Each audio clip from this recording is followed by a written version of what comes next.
자, 오늘 여러분들하고 함께 나눌 출애굽기 이 4장 말씀은 통상적으로 성탄절 본문 말씀하고는 어울리지 않는 말씀입니다.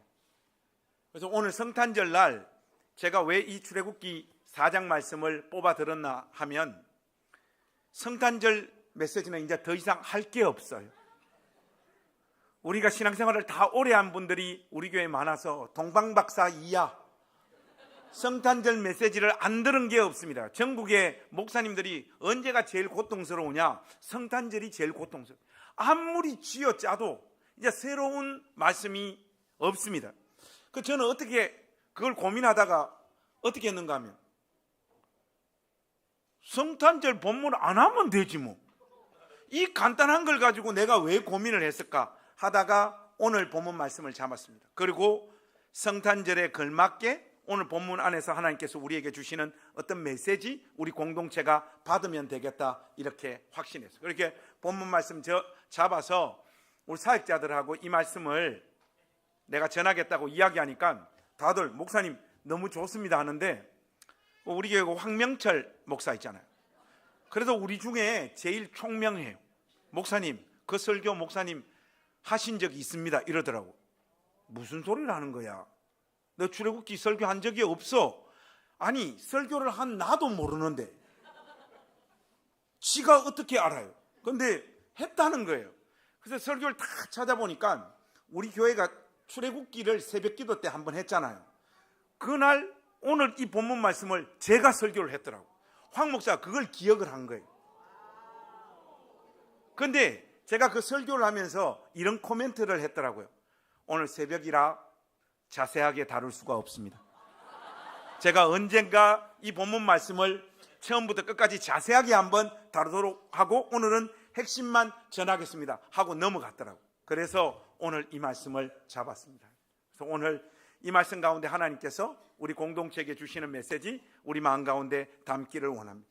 근데 여러분 오늘 이 본문은 그 내용이 참 어렵고 난해해요. 이 사건이 왜 일어났는지 그리고 그 안에 담긴 의미가 무엇인지 해석하기가 굉장히 어려운 본문입니다. 특별히 많은 분들이 26절에 등장하는 피난편이라고 하는 이 표현이 어떤 의미인지 설명을 제대로 하는 사람을 제가 만나지 못했습니다. 솔직히 말씀드리면 목회자들이나 신학자들도 자신감 있게 이 말씀의 의미와 오늘 이 본문 말씀을 풀어 설명하는 사람들이 많지가 않습니다. 저 역시 마찬가지고요. 그렇다고 이 본문을 그냥 이대로 둔 채 우리가 얼렁뚱땅 넘어갈 수는 없고 하나님 말씀을 전하는 설교자로서 이 본문 말씀을 가지고 실험하고 공부하고 고민했습니다. 그래서 최선을 다해서 이 본문을 여러분들과 함께 다루고 살펴보기를 원합니다. 먼저 무슨 일이 일어났는가 오늘 본문 말씀을 통해서 우리가 확인을 해야 되는데 모세는 하나님의 명령을 받아서 40년 동안의 미디안 생활을 청산하고 애굽으로 지금 가는 도중에 있습니다. 여러분 잘 아시는 것처럼 애굽에 있는 이스라엘 백성들을 이끌어내어 출애굽시키는 것이 모세의 소명이고 이 소명이 하나님으로부터 주어진 상황입니다. 그런데 24절 말씀에 보니까 모세와 가족들은 돌아가는 여정 중에 어떤 숙소에 머물렀던 것 같아요. 그때 하나님께서 그를 찾아오십니다. 그런데 느닷없이 모세를 죽이려고 해요. 이때 모세의 아내 십보라가 돌칼을 가져와 자기 아들의 포피를 베어내어 발에 가져다 댑니다. 그리고 이렇게 말해요. 당신은 참으로 내게 피난편이로다. 그랬더니 26절에 여호와께서 그를 놓아 주시니라. 그때 십보라가 피난편이라 하면 할례 때문이었더라 이렇게 말하고 있습니다. 쉽게 말하면 십보라가 아들에게 할례를 행하고 나니까 하나님께서 모세를 살려주셨다는 이야기예요. 자 여러분 어떤 느낌이 드세요? 오늘 이 본문 말씀의 내용을 정리를 했는데 이 말씀의 의미를 여러분 좀 챙길 수가 있겠습니까? 저는 솔직히 여러 번 읽어도 이 사건의 의미가 뭔지 이 피난편이라고 불렀는데 이 피난편에 담긴 뜻이 뭔지 파악하기가 어렵습니다. 이 짧은 스토리 안에 담겨있는 의문점이 한두 개가 아니에요. 먼저 의문점부터 몇 가지 좀 정리하겠습니다. 첫 번째는 하나님이 도대체 왜 모세를 죽이려고 했냐 이거예요. 그것도 하나님 자신이 부여한 그 사명을 수행하러 애굽으로 가는 자기 종을 왜 하나님께서 죽이려고 했냐 말이에요. 이게 하나 의문점이고, 또 하나의 의문점은 시보라가 아들 할례를 행해서 그 포피를 발에대는 행위가 도대체 이 무슨 뜻이냐, 여기 무슨 의미가 있기 때문에 죽이려고 했던 사람을 하나님께서 이 행위 때문에 멈추셨느냐, 이것도 궁금한 지점이에요. 마지막으로 우리가 오늘 가장 이해가 안 되는 부분이 어떤 부분이냐, 그것은 시보라가 한 말이에요. 당신은 참으로 내게 피남편이로다. 이게 도대체 무슨 말입니까? 우리 교회 있는 권사님들, 집사님들, 우리 자매님들, 자기 남편을 향해서 보통 뭐라고 이야기합니까? 이분이 나의 원수로다. 뭐 이렇게는 우리가 종종 이야기를 하는데, 남편은 남편인데 무슨 남편? 피남편이라. 이거 도대체 무슨 뜻일까요? 사실 저와 여러분이 이 본문을 쉽게 이해하지 못하는 게 당연해요. 왜냐? 2000년 기독교 역사 속에 수많은 신학자들과 목회자들이 이 본문을 풀어 설명을 했습니다마는 시원하게 이 본문이 이해되도록 설교한 사람이 거의 없습니다. 여러분들도 인터넷 찾아가지고 오늘 이 본문 말씀 설교를 한번 읽어보십시오. 수많은 설교들이 있는데 각각 해석이 다 달라요. 그래서 침례신학대학 구약학 교수님인 김인석 교수가 이 본문 말씀을 가지고 이런 말을 했어요. 하나님께서 우리 인간들의 한계와 무지를 일깨우시는 아이러니한 본문이 아닐 수 없다. 구약학을 전공한 학자가 이 본문에 대해서 이렇게 이야기하고 있습니다. 그래도 애를 써서 이 본문을 풀어 성도들에게 하나님 말씀으로 선포하고 전하는 것이 설교자의 사명이니까 제가 최선을 한번 다해 보겠습니다. 먼저 전통적으로 대세를 이루는 해석부터 여러분들에게 한번 말씀드려 보겠습니다. 보수적인 학자들이 주장하는 해석의 주류는 대부분 할례에 초점이 맞추어져 있어요. 요지는 모세가 하나님의 명령을 수행하러 가는 도중이었는데 모세의 식구 중에 아직 할례 받지 않은 구성원이 있었고, 그것 때문에 하나님께서 모세를 향하여 진노하셨고 그를 죽이려고 했다는 거예요. 결국 시보라가 아들에게 할례를 행하자 하나님이 모세를 죽이려고 하다가 모세를 죽이지 않고 살려주셨다는 거예요. 이런 정도가 아마 여러분들이 가장 많이 들었던 오늘 본문과 관련한 설교였을 것. 근데 가만히 들어보면 이건 설교가 아니고 본문에 있는 이야기를 그냥 이야기하고 있는 것 뿐이에요. 뭐 어떤 해석이 있다든지 본문의 의미를 캐내어서 우리에게 전하는 내용은 아니지 않습니까? 모세는 이미 앞서 하나님께서 이스라엘 민족을 출애굽시킬 지도자로 부름을 받았는데, 그것도 모세가 완강히 거부하는 것을 하나님께서 설득해서 애굽으로 가게 한 거잖아요.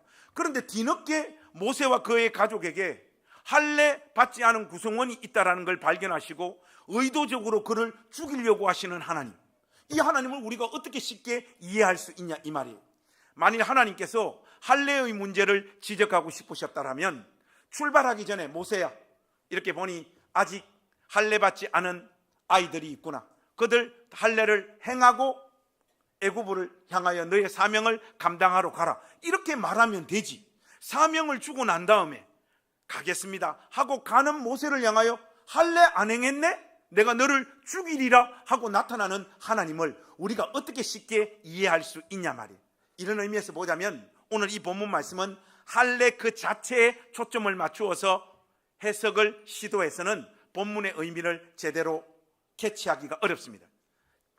제가 성경과 많은 자료들을 가지고 연구하고 묵상하고 고민하며 얻은 결론은 이 본문은 조금 더 큰 문맥과 신학적인 틀 속에서 본문을 살펴야지 의미를 캐치할 수 있다는 거예요.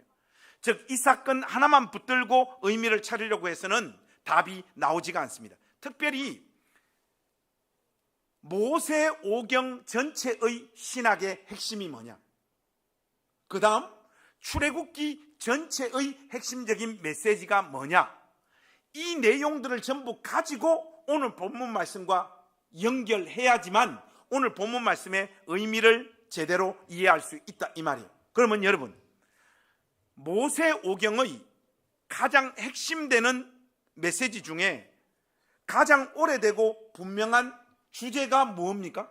모세오경의 주제가 뭐예요? 언약의 하나님이에요.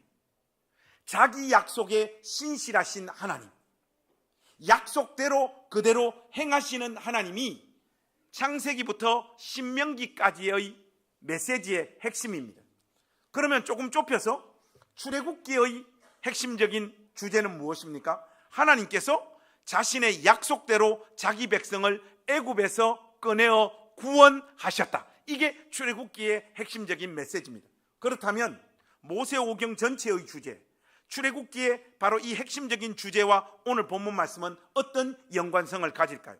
먼저 오늘 본문을 다루고 있는 4장 가운데 18절에서 31절까지 이야기 한번 쭉 보십시오. 여기 보시면 하나, 둘, 셋, 넷 단락이 4단락으로 오늘 본문 말씀이 나누어집니다. 그런데 이 본문 말씀을 가만히 잘 보시면요, 첫 번째 단락과 마지막 단락이 안에 담겨 있는 2단락을 감싸고 있는 내용이에요.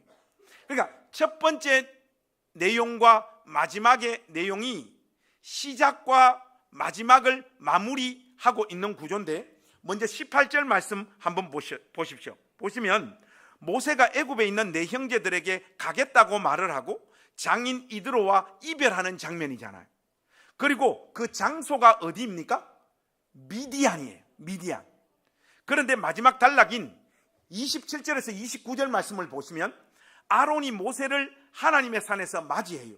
그리고 29절에 보니까 모세는 결국 애굽으로 가서 자기 형제들을 만나 하나님의 말씀을 전하고 자기에게 명령하신 모든 이적이 이루어졌음을 아론에게 말합니다.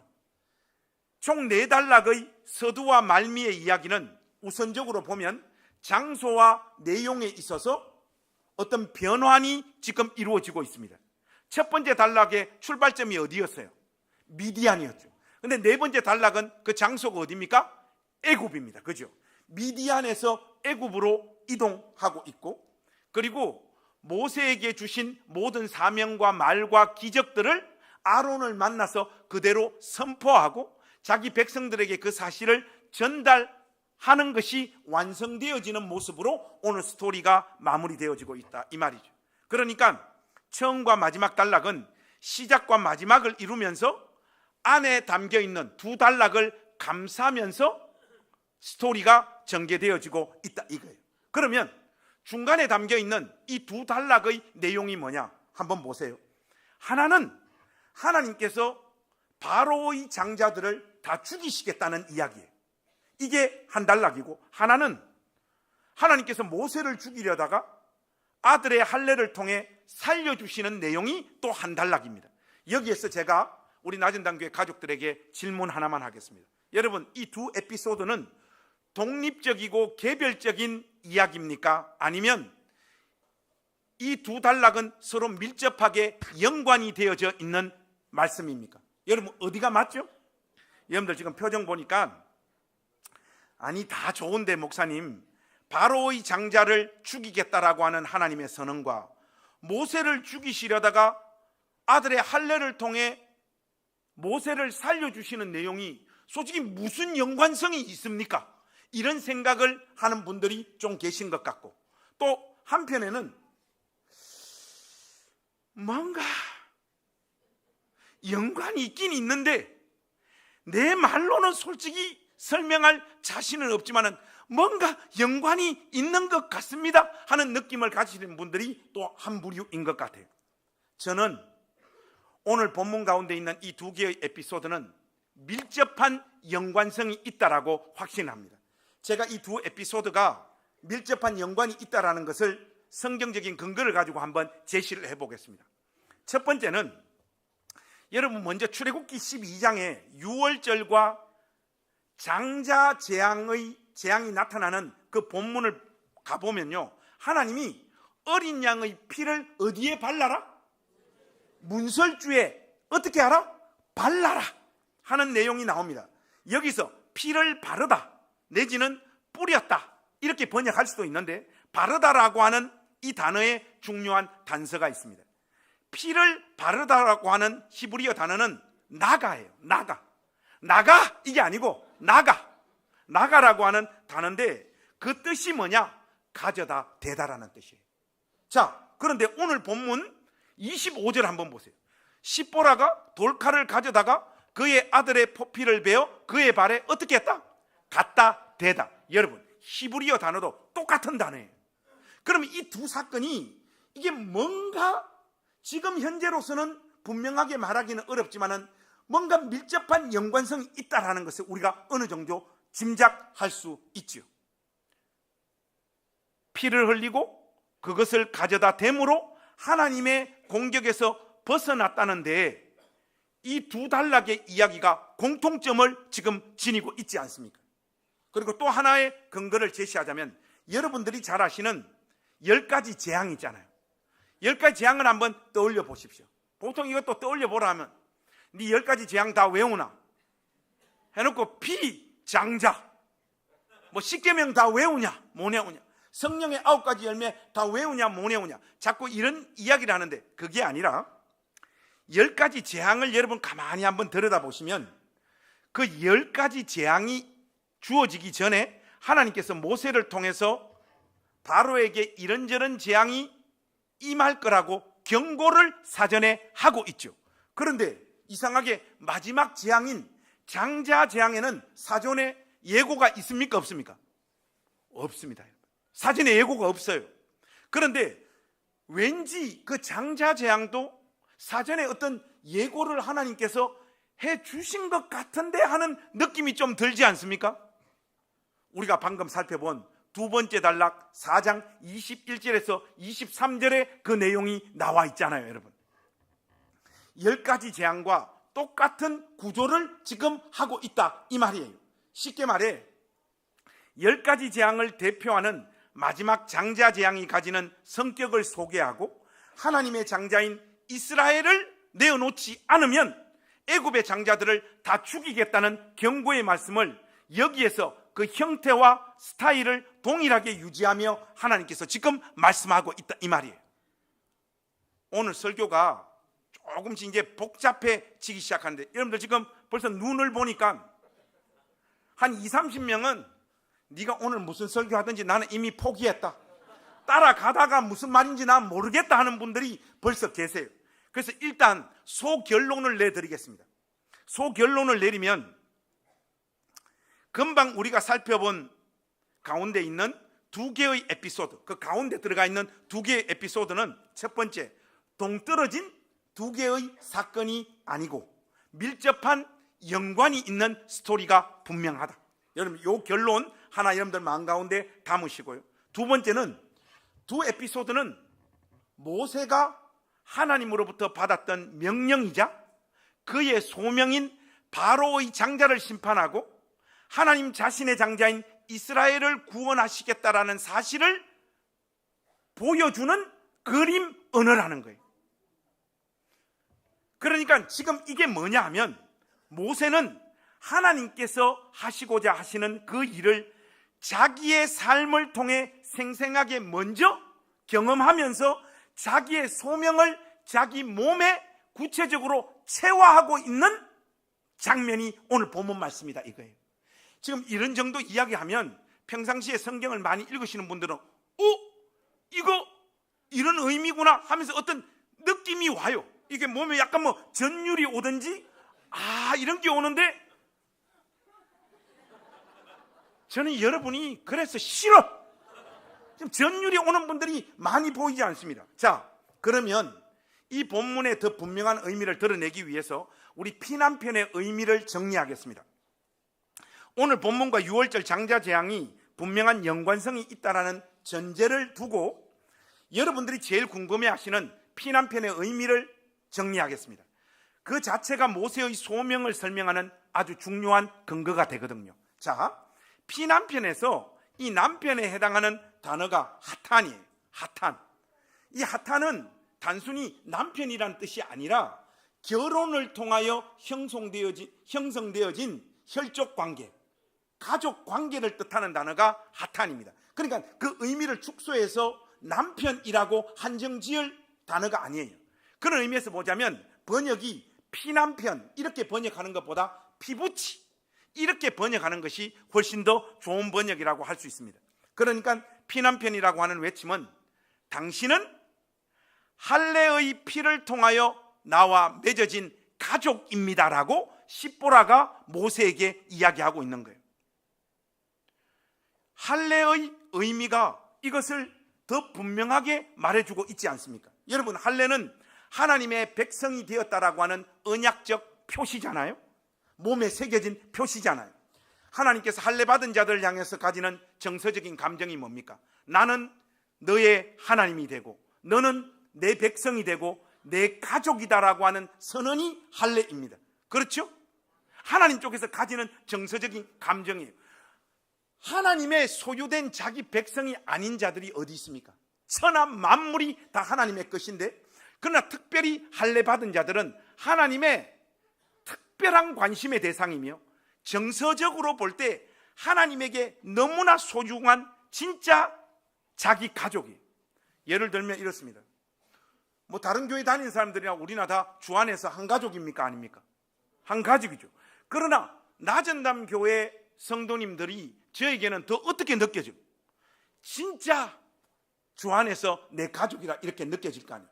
여러분, 울산에 다른 교회 다니는 어떤 사람이 와서 목사님과 저는 주 안에서 한 가족입니다 이렇게 이야기하면 제가 솔직히 이론적으로야 맞는 말인데 정서적으로 어떻게 했습니까? 네 누구? 이렇게 느낄 거 아닙니까? 그렇지 않습니까? 근데 할례를 받았다는 것은 하나님 입장에서 볼 때 정서적으로 진짜 내 백성, 내 가족이라고 하는 뜻입니다. 이게 가족 정명세예요. 그래서 인간의 혈통과 그 씨의 능력에서 난 자가 아니라 하나님에게 속한 사람, 하나님에게서 난 사람의 의미를 지니는 그 할례. 할례 받지 않는 자는 거룩한 성에 들어갈 수 없음도 이사야서에서 분명하게 말씀하고 있지 않습니까? 모세의 아들이 할례를 받음으로 비로소 참된 이스라엘의 구성원이 되었다라고 하는 상징적인 이 사건을 통해서 어떤 의도를 암시하고 계신 거라 이 말이에요. 그게 뭡니까? 애굽의 바로의 폭정 아래 신음하고 있는 하나님의 가족이며 장자인 이스라엘을 구원하시겠다라고 하는 하나님 쪽에서의 강력한 의지를 모세와 모세의 가족의 심장 안에 새겨 넣고 있는 사건이 오늘 본문 말씀이다 이 말이에요. 제가요 이 해석의 지점까지 오기 위해서 얼마나 많은 책을 읽었는지 몰라요. 한글로 된 출애굽기 모든 주석을 다 읽었어요. 영어로 된 책도 거의 다 읽었어요. 그런 다음에 이 지점에 와서 야, 이거 어쩌면 전 세계 최초로 내가 이 사실을 정리한 거 아닐까 이런 생각을 하게 됐어요. 보통 이런 생각을 가진 사람들이 이단됩니다. 전 세계 최초로 내가 뭐 이런 오늘 본문 말씀의 의미를 깨달았다면 이런 이단돼요. 그래서 제가 이 책 저 책 보다가 우리 종교개혁의 위대한 종으로 하나님 앞에 쓰임받았던 루터 있잖아요. 루터가 오늘 이 본문 말씀 24절 6절에 있는 장자의 죽음 예고와 모세를 향한 하나님의 이 공격을 이렇게 표현하고 있더라고요. 여러분 한번 들어보세요. 모세의 믿음과 소명을 확립시키기 위해 하나님께서 디자인하신 사건이다. 제가요 이 지점을 딱 읽을 때 무릎을 탁 쳤어요. 맞았네. 여러분, 사실 저의 레벨이 루터와 같습니다. 이 사건을 통해서 모세는 이스라엘이 유월절 어린 양의 피로 죽음의 위협을 극복하게 될 것이고 시내산에서 맺은 그 하나님과의 약속을 통해서 하나님, 그분의 신부, 그분의 가족, 그분의 백성이 될 것임을 하나님은 이 사명을 이루러 가는 모세의 심장 안에 잊을 수 없는 방식으로 온 몸으로 그 사건을 먼저 경험케 하시는 사건이 오늘 본문 말씀이다 이 말이에요. 여러분, 그러면 여러분, 하나님께서 모세에게 왜 이런 식으로 일을 하고 있는 것일까요? 모세는 여러분들이 출애굽기를 좀 읽어보시면 아시겠지만은 하나님께서 부여한 소명을 처음에 거절하잖아. 그러다 떨기나무가 불타는데 그것이 연소되지 않는 놀라운 장면을 보고서야 겨우 설득이 되어집니다. 오늘 4장에도 여러분 한번 보십시오. 그는 장인 이드로에게 자기가 애굽으로 가는 이유를 구체적으로 말하고 있지 않습니다. 무거운 마음으로 지금 애굽으로 향하여 갑니다. 게다가 하나님 말씀을 전하면 바로가 이 하나님 말씀에 순종하게 될 거라고 믿지 않아요. 분명히 하나님의 뜻을 바로에게 전하면 바로가 완강하게 이 사실을 거부하게 될 거라는 걸 모세가 이미 알고 있습니다. 한마디로 모세는 자신의 소명이 비관적 선지자의 역할이라는 걸 알고 있는 거예요. 여러분, 비관적 선지자는 뭐냐? 외쳐봐야 열매가 없을 것이고 사람들은 하나님의 말씀을 듣고 돌이키지 않을 거다. 그럼에도 불구하고 그 메시지를 가서 외쳐야 되는 것이 선지자들의 역할이고, 이것을 조금 구체적으로 이야기하자면 비관적 선지자주의다. 우리 사역자들이 이렇게 우리 교회에 이래 있습니다. 새로 오실 김준영 목사님도 이렇게 계시고, 우리 사역자들의 성향을 보시면 누가 제일 비관적이냐, 누가 제일 비관적 선지자냐 보면 거기 황 씨가 한 분 계세요. 우리 황 씨가 제일 비관적 선지자예요. 우리 황 씨가 주로 하는 말이 뭐냐? 아니, 목사님, 우리는 안 돼요. 목사님만 돼요. 우리는 목회하러 나가봐야 안 돼요. 절대로 안 돼요. 너 왜 자꾸 안 된다고 하냐? 안 돼요, 목사님. 우리는요. 왜 안 된다고 생각하냐? 안 되니까 안 되지요. 근데 황 목사님의 이 비관적 선지자, 이 시대의 비관적 선지자 황명철, 자기 인생을 아는 겁니다, 여러분. 나가면 진짜로 안 돼요. 저만 됩니다. 에브리바디 아멘.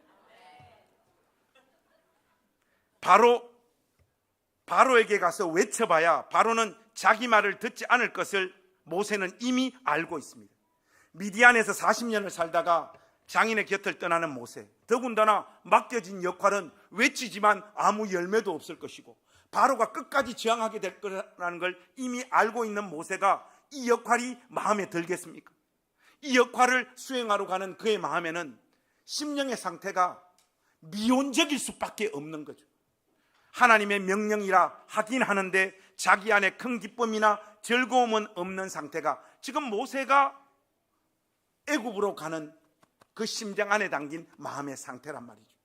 니느웨로 가라고 명령하시는 하나님의 말씀을 거부하고 다시스로 향하는 요나의 심정과 똑같습니다. 물고기 뱃속에 들어갔다가 어쩔 수 없이 니느웨를 향하여 죽지 못해서 가는 요나의 모습, 딱 그런 분위기에서 모세는 애굽을 향하여 가고 있었던 거예요.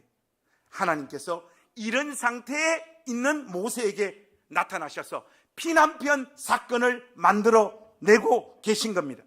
그러면서 그의 소명과 사명을 다시 한번 분명하게 일깨우시는 거예요.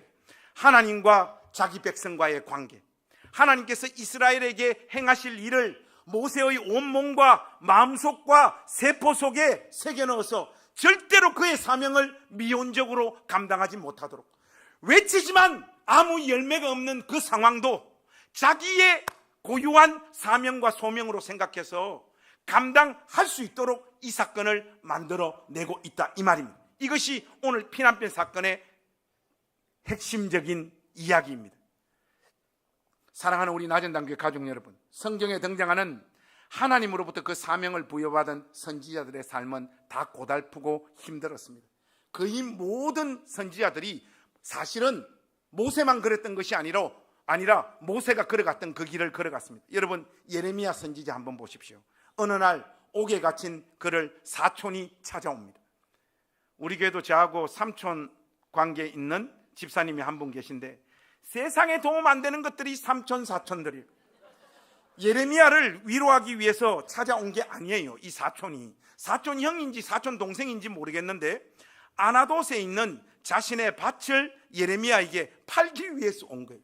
감옥에 있는 사촌형 위로하러 와야지, 밥 팔러 온다고. 그런데 이 시점이 언젠가 하면요, 바벨론 군대가 예루살렘을 겹겹이 포위하고 있을 때였고 언제 쳐들어올지 모르는 위급한 상황이었단 말이죠. 국가적으로 멸망이 얼마 남지 않은 그 상황에 사촌 동생이 사촌 형한테 형, 내 땅 아나돗을 좀 구입해주면 좋겠어 이러고 찾아왔다, 이 말이에요. 예레미야 개인적으로는 언제 감옥에서 풀려날지 모르는 절망적인 상황이었고, 게다가 더 황당한 것은 아나돗이라고 하는 이 지역은 이미 바벨론 군대에게 점령당한 땅이에요. 그 땅을 사촌 동생이 사촌 형님한테 형, 내 땅 좀 사줘 이렇게 왔습니다.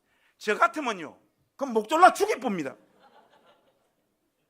세상에 이런 사촌이 어디 있냐고요. 어디에도 희망이 없을 텐데. 아나돗의 밭을 산다는 것은 한마디로 그냥 바보들이 하는 짓이에요. 그런데 예레미야는 그 밭을 삽니다. 왜 그러냐? 하나님의 명령이었기 때문에. 예레미야 32장 15절에 만군의 여호와 이스라엘의 하나님께서 이와 같이 말씀하시니라. 사람이 이 땅에서 집과 밭과 포도원을 다시 사게 되리라 하셨다 하니라. 바벨론 포로 생활이 끝날 70년 후를 내다보면서 이 행동을 하라는 거예요. 그 밭을 삼으로 말미암아 70년 후에는 하나님께서 이 땅을 회복시킬 것을 네가 손해보면서라도 그 밭을 사서 하나님의 뜻을 세상에 선포하라는 거예요.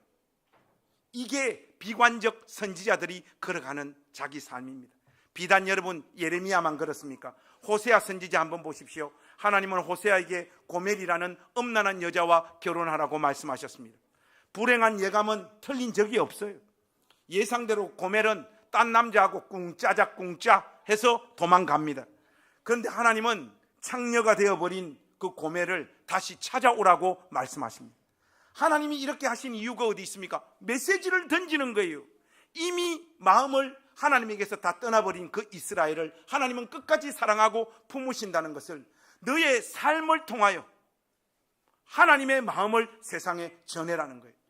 여러분 다 좋아요. 다 좋은데 하나님의 뜻을 행하고 하나님 말씀에 순종하는 건 좋은데 그 당사자인 호세아는 도대체 뭐냐고요, 여러분.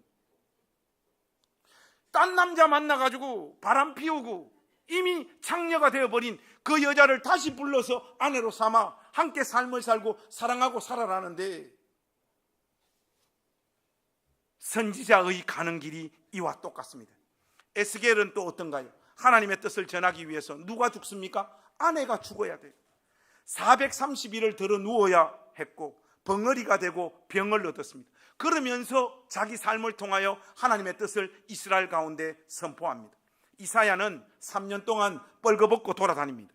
심판의 날을 선포하기 위하여 예루살렘의 크고 작은 성읍으로 돌아다니면서 미치광이가 되어서 뻘거벗고 하나님의 심판을 외쳐요. 저보고 이 선지자들 중에 굳이 한 명의 삶을 선택하라 하면 저는 그냥 빨가벗고 3년 동안 말씀 전하는 거 할래요. 한 번은 삼산동에 나타나가 여러분 하나님이 심판합니다. 한 번은 우정동, 오늘은 호계, 내일은 장생포. 여러분 한 달 이러고 돌아다니면 사람들이 처음에는 엄마 하다가 그 다음은요 엄마 이러면서 쳐다봐요. 그리고 아이고 제가 미쳤나 보다 그러고 말아요. 저보고 굳이 하려면 저는 3년 빨가벗고 이 메시지를 전하는 역할을 감당하겠습니다. 그런데 모든 선지자들이 자기의 역할, 자기의 삶, 자기 소명이 마음에 들지 않습니다. 그럼에도 불구하고 가서 외치고 살고 하나님이 누구신지 하나님의 뜻을 전하는 역할을 맡은 자들이 성경에 등장하는 선지자들의 포지션이었단 말입니다. 저는 우리 낮은당 교회 가족들에게 이 성탄절날 성경에 나오는 선지자처럼 극단적인 행동을 통하여 어떤 메시지를 전하는 사람이 되라, 그 이야기를 하고 싶은 게 아닙니다. 하나님은 이 시대의 선지자들인 우리 모두들에게 각자에게 주어진 그 인생을 통해 하나님이 누구신지, 그분이 하신 일이 무엇이고 앞으로 하나님이 어떤 일을 하실지를 여러분의 그 삶을 통하여 선포하고 드러내는 주인공들이 될 수 있기를 주님의 이름으로 부탁하고 있는 거예요. 여러분 각자에게 주어진 역할 때문에 하나님을 원망하거나 여러분 자신의 인생은 참으로 개떡 같다고 하지 마십시오.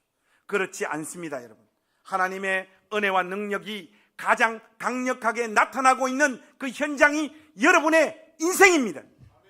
하나님께서 각 사람의 주인이 되셔서 우리 모두의 인생을 다루고 계심을 믿으십시오. 그 삶의 역할이 무엇이든 내 삶의 방향이 어디로 흘러가고 있든지 그 시간과 그 공간 속에 여러분을 두신 하나님의 그 뜻과 여러분의 고유한 사명을 자각하고 인생을 통과하는 신자들이 되시기를 주님의 이름으로 부탁합니다. 무엇보다 하나님께서 그리스도 예수 안에서 보낸 우리의 모든 삶의 이력과 시간들을 붙잡아 우리 인생을 영광스럽게 빚어내실 줄로 믿습니다. 보면 오늘 메시지 주에도 좋고 적용도 이렇게 더 좋을 수가 없어요. 명설교 중에 명설교입니다. 아멘 한 번만 좀 더 크게 좀 해요. 그러나 문제는 여러분, 문제가 있어요. 여기서 문제가, 이런 당위적인 메시지를 아무리 들어도, 그리고 오늘이 우리 주님 세상에 오신 성탄절이라고 해도 우리가 맞이하고 있는 우리의 삶, 우리의 역할이 마음에 들지 않는다는 거예요. 이런 종류의 삶이 이해가 되지 않는다는 거예요.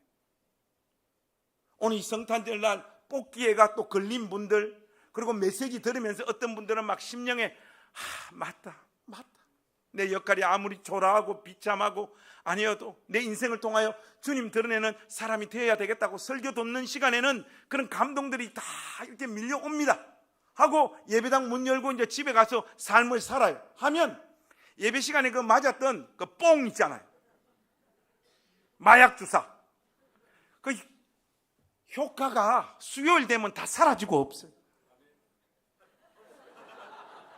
우리 변장수 집사님은 월요일날 보통 사라지고 없더라고. 그게 우리를 지배를 못해. 왜? 삶이 너무 고통스럽고 힘들거든요. 여러분들도 여러분들의 삶이나 역할이나 여러분들에게 주어진 인생이 별로 마음에 들지 않을 거예요. 모세가 애굽으로 가고 있는 것처럼 살아야 되니까 사는 거고, 죽지 못해서 사는 거고, 그냥 사는 거지. 이런저런 고민도 좀 해봤지만은 고민해봐야 해결책도 안 나오고 답도 안 나오는 인생, 그냥 삽니다. 언제까지? 좋은 말로는 주님께서 부르실 때까지, 나쁜 말로는 죽을 때까지 그냥 사는 거예요. 안 죽으니까 산다고 우리 어머니, 관성아 내가 왜 사는 줄 아냐? 엄마 왜 살아니까? 안 죽으니까 살지. 저 군에 갈 때도 우리 어머니 뭐 위로를 해주는 게 아니라 저보고 하시는 말씀, 관성아 군에 가서도 안 죽으면 산다, 그 말씀을 해주시더라고요. 맞아요. 안 죽으니까 사는 거예요. 근데 보통 안 죽으니까 사는 사람의 인생은 뭡니까? 솔직히 답답해요, 막막해요. 내 역할, 나에게 주어진 현실이 우리는 다 마음에 들지 않습니다. 마음에 쉼이 없어요. 우리가 살고 있는 이 세상을 후기 자본주의 사회라고 하는데, 여러분 후기 자본주의 사회가 뭔가 하면 소유하고 소유한 것들 가지고 소비를 열심히 할 수 있어야 행복할 수 있는 시대. 소유도 없고 소비할 돈도 없습니다. 그런 마음에 여러분들 마음 가운데 무슨 평안과 기쁨과 만족과 즐거움이 있고 내 인생의 의미를 나름 긍정적으로 묘사할 수 있겠냐고. 대부분 해봐야 정신 승리에 불과하죠. 삼산동에 가면 유명한 현대 백화점이 있습니다. 현대 백화점 못 가잖아요. 우리는.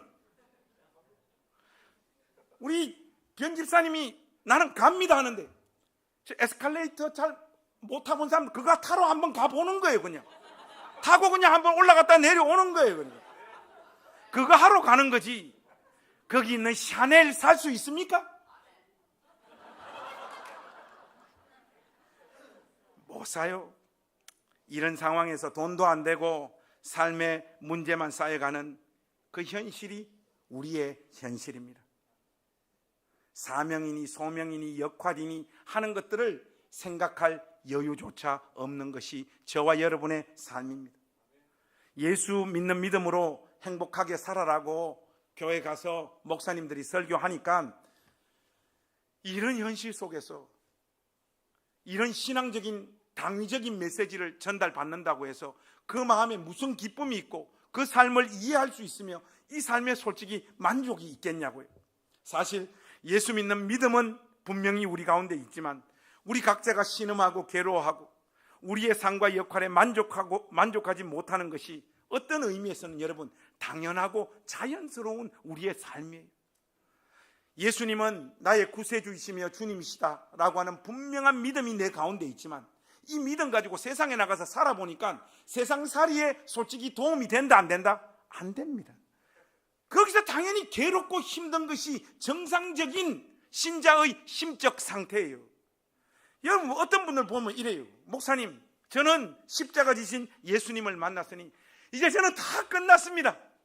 모든 게 다 만족스럽고 그냥 하루하루가 기쁨이라는 사람이 있어요. 제가 신방에서 보면 이분은 기쁨이 있으려고 해도 있을 수가 없는 조건에 있는 분인데 예수 만났으니 저는 이제 다 만족합니다. 이런 분들이 있어요. 아픈 사람이에요. 아픈 사람이에요. 이렇게 저렇게 갖다 붙이다 보니까 안 붙여지니까 그걸로 그냥 자기를 쇠뇌시키는 거예요. 머리를 마비시키는 거예요. 정상적인 신자의 정서는요, 조울증 환자예요. 메시지 듣고 하나님 말씀 읽고 할 때는요, 찬송 부를 때는요, 눈물도 나고 아버지요 하고 막 이렇게 됩니다. 점점 이게 월요일부터 내려오기 시작해가지고 수요일 가면 이렇게 되고 금요일 날 오면 여러분들이 전부 다 고릴라 헐크로 돌변해버려요. 그날 누가 건드리면 야 이씨 폭발 일보지. 그러다가 또 주일날 오면 이게 다시 올라갑니다. 널뛰게 하는 그 양가 감정에 끼어 있는 것이 신자의 솔직한 삶의 현실입니다. 그런데 말이죠, 옛 중국 속담에 이런 말이 있습니다. 여러분, 물이 무엇인지 알고 싶다면 물고기에게는 묻지 말라. 여러분, 이 말의 뜻이 뭔지 알겠어요? 자, 한 번 더 읽어드리겠습니다. 물이 무엇인지 알고 싶다면 물고기에게는 절대로 묻지 말라. 지금 표정 한번 보니까 알듯 말듯한데 우리 옆에 가족들에게 인사도 할 겸 이렇게 한번 묻겠습니다. 네 솔직히 저 말 무슨 뜻인지 아냐? 한번 물어보세요. 여러분, 잉글랜드 깃발이라고 하는 시에도 이것과 비슷한 생각이 표현되어져 있어요. 거기 보면 이렇게 나와 있습니다. 잉글랜드만 아는 그들이 잉글랜드에 관해 무엇을 알겠는가? 이게 무슨 말인가 하면 잉글랜드의 문화, 잉글랜드의 조직, 잉글랜드의 정치 이런 것들만 아무리 열심히 공부를 해봐도 잉글랜드를 제대로 알 수 없다는 거예요. 잉글랜드를 제대로 알기 위해서는 더 큰 문맥, 국제사회에서의 잉글랜드의 포지션과 위치가 어떤 자리에 놓여 있는가, 이 전체를 파악해야지 잉글랜드를 제대로 알 수 있는 것이지, 잉글랜드 자체에만 우리의 관심과 의식이 집중되어져 있다고 해도 잉글랜드를 제대로 알 수 없다는 말이에요. 여러분, 우리나라가 문제가 많지만 코로나 사태가 왔을 때 뭐 그런 대로 우리나라 이 살만한 나라구나, 제법 괜찮은 구석도 있는 나라구나, 우리나라가 꽤 잘 사는 나라가 되었구나 자각하게 된 이유는 다른 나라의 실상을 확인했기 때문에 그렇죠. 유럽이 그냥 초토화돼 버렸잖아요. 미국은 거의 의료가 마비가 되어 버렸잖아요. 그렇게 비교했을 때의 우리의 잘하는 점 못하는 점, 이 전체적인 지식을 가지고 있을 때야 비로소 우리가 우리나라에 대한 이해를 제대로 가질 수 있는 것이죠. 이와 마찬가지로 저와 여러분은 시간과 공간 속에서 살아가는 자들입니다. 인생의 시간 그리고 울산이라고 하는 이 공간 속에서 살아가는 자들인데, 여러분, 금방 여러분들에게 잉글랜드의 깃발과 물고기 속담을 소개를 해드렸는데 이걸 조금만 바꾸면 무슨 뜻이 되는가 하면 시간과 공간 속에서 사는 자들에게 인생이 무엇인지 절대로 묻지 말아가 되는 거예요. 20세기 천재 영미 분석 철학자들 중에 최고봉으로 손꼽히는 사람이 비트겐슈타인이에요. 비트겐슈타인이 참 기가 막힌 한 문장을 구사했어요. 한 시스템의 의미는 그 시스템 밖에 있다는 것. 이 사람 진짜 뭐 아는 사람이에요. 우리의 인생과 우리의 역할에 관해 이것만큼 탁월하게 설명할 수 있는 말이 어디 있습니까? 오늘 우리가 살아가는 이 삶, 우리의 역할, 우리의 실존, 우리의 현실, 이것의 의미와 크기와 그 중요성을 이 세상이라는 시스템의 그 가치와 잣대로는 평가하거나 알 수 없는 무언가가 있는 거예요, 여러분. 여러분, 우리가 살아가는 이 시간과 공간 속에서의 신자의 삶의 의미와 가치는요, 솔직히 세상 사람들이 이 세상의 시간과 그 공간 속에서 살아가는 그 가치대로 예수 믿는 사람의 인생을 평가를 하면 우리 솔직히 뭐 있어요, 여러분? 그 사람들이 우리를 어떻게 평가합니까? 저것들 확실히 있는지도 없는지도 모르는 어떤 신들한테 가서 매주 질질 짜면서 기도하고 지 생활, 지 자식들 돌보기도 버거운 그 돈을 11조라는 명목으로, 그리고 여기저기 목사가 가스라이팅 한 방 땡길 때마다 교회에 헌금하고 자빠진 인생들, 그래 놓고 뭐 찬송 하나 부르고 매일 울고 또 하나님 앞에서 한번 살아보겠습니다 하는 그들. 그러나 세상에 나와서 우리와 삶을 경쟁하고 살았을 때 우리보다 더 유능하거나 탁월하거나 잘 살지도 못하는 자들. 세상은요, 저와 여러분의 인생을 이렇게 그냥 딱 객관적으로 평가를 합니다. 여러분, 근데 이들의 이 객관적인 평가가 맞아요, 틀려요? 이 시간과 공간의 가치와 기준에서 볼 때는 다 맞는 이야기들이죠. 틀린 이야기가 거기 어디 있습니까? 그러나 여러분, 이 세상의 진정한 가치와 의미는 이 시스템 바깥에 있다는 것을 여러분 기억하십시오. 세상이 아무리 여러분을 흔들어도, 여러분 안에 갈등의 파고가 아무리 높다고 하더라도 하나님 앞에서 여러분 각자는 유일무이한 중요한 존재들일 뿐만 아니라 여러분 각자의 삶과 인생 안에 여러분들만 감당할 수 있는 독특한 역할과 사명이 있음을 믿으십시오.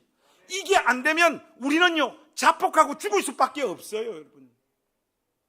이해가 안 돼도 여러분의 그 삶을 주님 오신 이날 다시 한번 살기로 결단하고 작정하는 우리 가족들 될 수 있기를 바랍니다. 소위 말하는 삶의 전문가들도요, 이 시스템 안에 있는 자들이기 때문에 몰라요, 여러분. 몰라. 얼마 전에 그 유퀴즈에 나온 성 전문가가 있었어요. 그분이 유퀴즈 나와서 완전 떠버렸는데, 이분이 유퀴즈에 나오기 몇 해 전에 저를 찾아가 우리 교회를 왔었어요. 행신교회. 어떻게 왔습니까?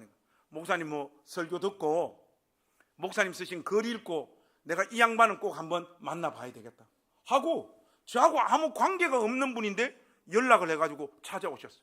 그때는 이분 유퀴즈 나오기 전이었기 때문에 이분이 이렇게 유명하게 될지 저는 몰랐죠. 참 보면 이 사람이 사람은 볼 줄 아는 것 같아요. 거기 와서 뭐 하시는 분입니까? 하는 역할이 뭡니까? 하니까 자기는 이 남자 여자가 결혼해서 행복하게 살 수 있는 법들을 강연하고, 거기서 특별히 성이 어떤 역할을 하는지에 대해서 사람들에게 이야기하는, 그래서 젊은 사람들이 결혼해서 행복하게 잘 살게 하는 게 자기 역할이라는 거예요. 참 귀한 역할을 하시네요. 제가 앞으로 응원하겠습니다 하는데, 이분이 맨 마지막에 가시면서 뭐라고 이야기하는가? 목사님, 사실은 제가 이 역할을 감당할 자격이 없는 사람입니다. 왜 그러시냐니까, 제가 이혼을 한 사람. 이혼했으니 가정의 소중함을 다른 사람보다 더 잘 알 수 있는 거죠. 그 갈망들이 더 커졌기 때문에 이 역할을 맡아서 할 수 있는 분이죠. 그러나 다만 저는 또 삐딱하기 때문에 마냥 좋게만 보지 않습니다. 무슨 말이냐? 자기 쪽에 아무리 명확한 이론과 지식이 있다 하더라도 그 삶을 사는 것은 다르다는 거예요. 우리나라에 유명한 축구 선수가 한 명 있죠. 이번에도 코너킥 가마가 차가지고 골링을 넣은 우리 손흥민 선수가 있습니다. 그러면 유튜브에 보면 방구석 중계가들이 진짜 많아요. 손흥민이 잡아가 제끼고 슛! 아이씨! 막 욕하고, 요즘은 막 노골적으로 하더라고. 왼쪽으로 줘야지, 오른쪽으로 줘야지. 아이씨! 한데 이 인간들 운동장에 내보내면 손흥민보다 공 잘 찹니까? 못 찹니까? 거의 다 덩신들이에요, 여러분. 주 떠든다고 그렇게 사라지는 것은 아니란 말이에요. 세상의 전문가라고 하는 자들이 이래야 행복합니다, 저래야 행복합니다, 당신은 이래서 정신적으로 문제가 있어서 병원 한번 가봐야 됩니다, 전문가하고 상담을 받아야 됩니다, 이 세상은 돈이 있어야 여러분을 지킵니다, 인문학적으로 볼 땐 그건 잘못됐습니다. 온갖 좋은 이야기 떠들어 봐야 시간과 공간 속에서 사는 자들은 이 세상의 본질적인 의미를 캐치할 수도 없고 알 수도 없습니다. 우리가 살아가는 우리 생의 의미는 영원한 하나님의 시각과 관점에서 볼 때만 해석되어질 수 있고, 십자가의 그 놀라운 사랑과 은혜의 시각과 관점 속으로 그 렌즈로만 파악될 수 있는 것이 우리의 인생입니다. 그러므로 여러분 자신이 이 시간과 공간 속에서 살아가는 여러분의 인생의 의미와 가치를 봤을 때 우리 다 초라하잖아요, 여러분. 우리 다 초라하잖아요. 낮은 당교회 이름도 초라하고 담임 목사님도 초라하잖아요. 저는 이런 작은 교회 하고 싶지가 않아요, 여러분. 울산에 조용기도 났는데 저도 한 100만 해보고 싶습니다. 100만, 성도 100만. 너무 초라해, 우리 교회 너무 초라해. 이런 인생 살고 싶지 않다고요. 그러나 영원한 하나님의 그 관점과 시각에서 볼 때 이 별것 아닌 교회에서 매주 하나님 말씀을 지속적으로 전하는 역할, 그 의미를 나도 잘 모르지만 능하신 하나님의 시각과 그 십자가의 은혜와 사랑의 관점에서 볼 때는 제가 여기서 고래고래 매주 외치는 이 메시지와 이 설교에도 의미가 있는 줄로 믿습니다. 하나님이 이 일을 통하여 어떤 일을 이루어내실 줄로 믿습니다. 여러분 인생도 마찬가지예요. 주님 오신 이날 아이들이 나와서 무슨 일이냐? 무슨 일이냐? 뽑기를 해도 쌍 넘었고 나는 걸리지를 않네. 뭘 해도 안 되네. 바깥에 나가서 살려고 하니까 현대백화점 한번 갈 돈이 없네. 누구하고 밥을 먹어야 되는데 만날 수도 없고 누구 만나고 싶지도 않고 점점 인생이 살면 살수록 답을 할 수 없고 더 괴롭고, 신앙을 가지고 있어서 인생을 포기할 수는 없어 하나님 앞에 울부짖고 매달리는데 기도 응답도 안 되네. 내 인생의 의미는 뭘까? 고민을 해봐야 답도 없네. 목사님 한 번만 만나서 저 마음을 전하고 싶습니다 하니까 신방 가 있네. 그렇더라도 여러분 인생을 사십시오. 모세가 하나님 만나러 갈 때, 하나님 사명 받들러 갈 때 기쁨으로 간 거 아니에요. 예레미야도 마찬가지고 에스겔도 마찬가지고 호세아도 마찬가지고 살아봐야 아무런 영광스러운 결과가 없는 줄 알았지만 그 삶을 살았습니다. 사는 동안 괴로웠고 힘겨웠고 별 볼 일 없는 인생이었습니다. 그러나 크고 크신 그 하나님의 영원의 시각, 하나님 나라라고 하는 그 영원한 공간의 시각에서 보면 우리 각자들은 그 누구도 감당할 수 없는 그 역할을 부여받은 한 사람의 하나님의 사랑받는 존재라는 것, 여기에서 여러분의 인생의 의미와 가치를 발견하는 주님 오신 이 복된 크리스마스, 우리나라 말로 성탄절이 될 수 있기를 우리 구주 예수 그리스도의 이름으로 축원합니다. 기도하겠습니다.